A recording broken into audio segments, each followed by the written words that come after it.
I think a fun one to discuss is Grindr. I was looking at the platform, and I think this is an interesting subject for not only gay men who know what Grindr is, but I think anyone in the straight community is fascinated with what Grindr is as well. If you haven't heard of Grindr before, maybe you live under a rock, but if you have, it's basically a app for meeting other gay men. Usually it's known as a hookup app, but it's the easiest way to find a group of population of gay men in your immediate area. But the interesting part that I wanted to talk about is that on Grindr, there's the ability to show your face, or usually just a headless torso, or nothing at all. And 10 years ago, or whatever, when Grindr first came out, there were very little pictures on there. But yet, anyone who was going to message someone was probably only going to message someone who showed their face. Everyone wants to know what someone looks like. Even if it doesn't look great, they still want to know what they're looking at. But I think the part that's interesting is, yeah, we have more faces up today on Grindr, but there are still so many that are faceless, and I highly doubt that the people who are faceless and don't have a picture are messaging other people who don't have pictures.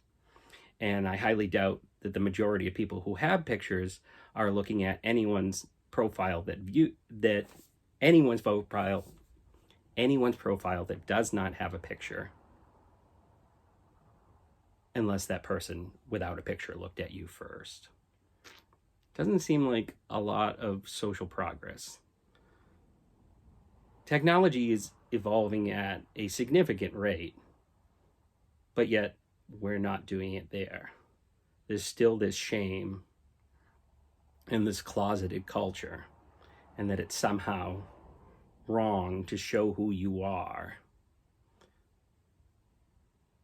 for whatever reason, whether you want someone to sleep with or just someone to talk to. Even if it's just a normal conversation, you probably want to know what that person looks like. It's the same thing too with, you can only put a little tiny brief description.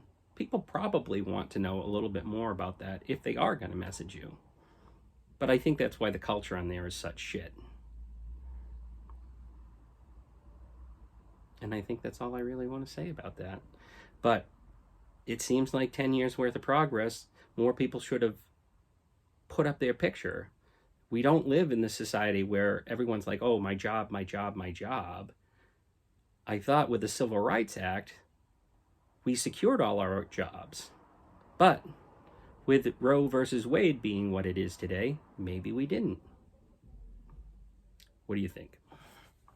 Did I oversimplify it, or is that the reality?